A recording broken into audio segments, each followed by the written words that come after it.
नमस्कार दोस्तों, स्वागत है आपके आज की 10 बड़ी और ताजा खबरों में। चलिए शुरू करते हैं पहली बड़ी खबर से। उससे पहले छोटी सी रिक्वेस्ट है कि चैनल को सब्सक्राइब कर लें। कभी साधारण ठेले पर झाल मुड़ी बेचने वाला गया जिले के एक युवक की किस्मत उस वक्त बदल गई जब प्रधानमंत्री नरेंद्र मोदी खुद उनकी दुकान पर पहुंचे। उन्होंने न सिर्फ केवल झाल मुड़ी खरीदी बल्कि वहां बैठकर खाई और दुकान से आत्मीय बातचीत भी की। यह दृश्य देखने ही देखते सोशल मीडिया पर लेकर राष्ट्रीय और अंतर्राष्ट्रीय मीडिया तक छा गया। मनमाधो गांव का रहने वाला एक विक्रम सौ यह कहानी टनकुपा प्रखंड के चौवार पंचायत अंतर्गत मनमाधोवा गांव के निवासी विक्रम सौ की है, जिनकी कोलकाता में झालमुड़ी स्थित दुकान पर आज चर्चा का केंद्र बन चुका है। चुनाव सभा के बाद व्यस्त कार्यक्रम के बीच प्रधानमंत्री ने कुछ समय निकालकर विक्रम की साधारण दुकान पर रुक कर झालमुड़ी खाई और उसने सहज अंदाज में बातचीत भी की। बताया जाता है कि प्रधानमंत्री ने 10 रुपये की झालमुड़ी खरीदी। विक्रम ने पैसे लेने से इनकार किया, लेकिन प्रधानमंत्री ने उनकी सादगी और परिचय देते हुए खुद 10 रुपये का नोट देकर भुगतान किया। गया जिले के सरघाटी अनुमंडल के लोगों का पिछले 25 वर्षों से रेल सेवा का इंतजार है। वर्ष 1998 में तत्कालीन रेल मंत्री नीतीश कुमार ने इमामगंज की एक सभा में क्षेत्रीयवासियों को रेल लाइन निर्माण का सपना दिखाया था। अब तक यह सपना साकार नहीं हो सका। इस दौरान कई सरकारी आय और परियोजनाएं आगे नहीं बढ़ सकी, जिससे लोगों की निराशा और बेचैनी बनी हुई है। रेलवे लाइन को विकास का प्रमुख पैमाना माना जाता है। आजादी के 75 वर्ष पूरे होने के बाद भी इस क्षेत्र में रेल सुविधा का अभाव है। देश जहां अमृत महोत्सव मना रहा है, वहीं सरघाटी अनुमंडल के लोग अब भी रेल का बाट जोह रहे हैं। स्थानीय लोगों को इमामगंज रेलवे लाइन संघर्ष समिति के बैनर तले कई बार सरकार का ध्यान इस ओर आकृष्ट किया गया। समिति के अध्यक्ष बिगन पासवान के अनुसार इस मुद्दे पर कई बार पत्राचार और निष्ठा के माध्यम से पहल की गई, लेकिन ठोस परिणाम नहीं मिला और इस क्षेत्र के मंत्री विधायक को भी कोई भी इस परियोजना पर ध्यान नहीं देते हैं। सिर्फ चुनावी मुद्दा बनकर रह गया है। गुरुआ सरघाटी इमामगंज रेल परियोजना।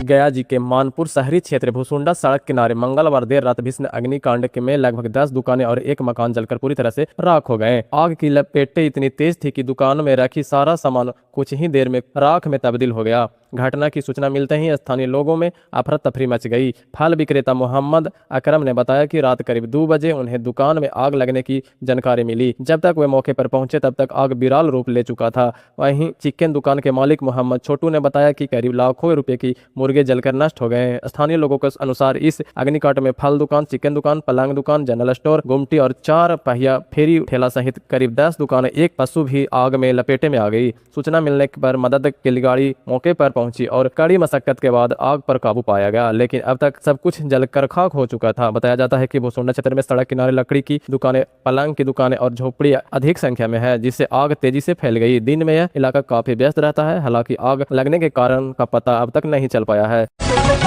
औरंगाबाद जिले में माओवादी अभियान की टीम को सर्च ऑपरेशन में सफलता मिली है। सर्च ऑपरेशन के दौरान मदनपुर के पचरुखिया जंगल के पहाड़ी क्षेत्र से सुरक्षा बलों ने एक सक्रिय आईडी 37 डेकोनेट और एक देसी कार्बाइन बरामद किया गया है। एसडीओ मदनपुर चंदन कुमार ने अनुसार ये विस्फोटक सामान माओवादियों द्वारा पहले से छिपाकर रखे गए थे, ताकि किसी बड़ी घटना को अंजाम दिया जा सके। सुरक्षा को ध्यान में रखते हुए बम विरोधक दस्ते ने आईडी और डेटोनेटर को मौके पर ही डिफ्यूज कर नष्ट कर दिया गया। डिफ्यूज के दौरान आईडी से तेज धमाके की आवाज भी सुनी गई। बताया गया कि समय रहते कार्रवाई होने से किसी प्रकार की जनहानि नहीं हुई। बताया गया कि माओवादियों के खिलाफ पचरुखिया और लंगुराहा के जंगल में लगातार सर्च ऑपरेशन चलाया जा रहा है। माओवादियों की इस जंगल में भाग लेने के बाद उसे द्वारा छिपाए गए विस्फोटक सामानों की लगातार बरामदगी की जा रही है। औरंगाबाद जिले में एक शिक्षक को हॉस्पिटल पर उपस्थित में अनियमितता को लेकर शिक्षा विभाग ने बड़ी कार्रवाई करते हुए 6 शिक्षकों का वेतन रोक दिया है। यह कार्रवाई बिना सूचना, अनुपस्थिति रहने तथा ऑनलाइन उपस्थिति के दौरान फोटो अपलोड नहीं करने के आरोप में की गई है। जिला शिक्षा पदाधिकारी सुरेंद्र कुमार ने बताया कि नवीनगर प्रखंड के मध्य विद्यालय मनोहरी की प्रधानाध्यापिका सुषमा सिंह, शिक्षक रिजवान, विशिष्ट शिक्षक फैजान रजा, कुटुम्बा प्रखंड के मध्य विद्यालय खेतपुरा की शिक्षक ज्योति कुमारी यादव, देव प्रखंड के मध्य विद्यालय टी सरोवा के विशिष्ट शिक्षक कमलेश कुमार एवं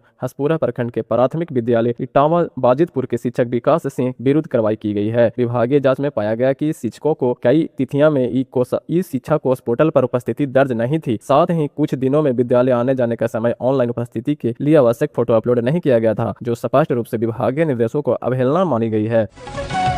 बिहार शरीफ बिहार लोक सेवा आयोग द्वारा आयोजित सहायक शिक्षा विकास पदाधिकारी के परीक्षा में गड़बड़ी की कोशिश को नाकाम कर दिया गया। शनिवार को सोहसराय थाना क्षेत्र के पीएल साहू +2 उच्च विद्यालय परीक्षा केंद्र में एक अभ्यर्थी व बायोमेट्रिक जांच करने वाले एजेंसी के 2 कर्मियों को आंसर की उत्तरों की सूची या पूर्जा के साथ पकड़ा गया। दरअसल बायोमेट्रिक जांच करने वाले तकनीकी कर्मियों पर ही पूरी साजिश रचने की आशंका जताई जा रही है। गिरफ्तार लोगों ने नूरसराय थाना क्षेत्र में रहने वाले बायोमेट्रिक एजेंसी के सुपरवाइजर चंदन कुमार व व ऑपरेटर राहुल कुमार शामिल हैं। महिला अभ्यर्थी पटना जिला के बहादुरपुर निवासी श्वेता कुमारी को परीक्षा में निष्कासित कर दिया गया है।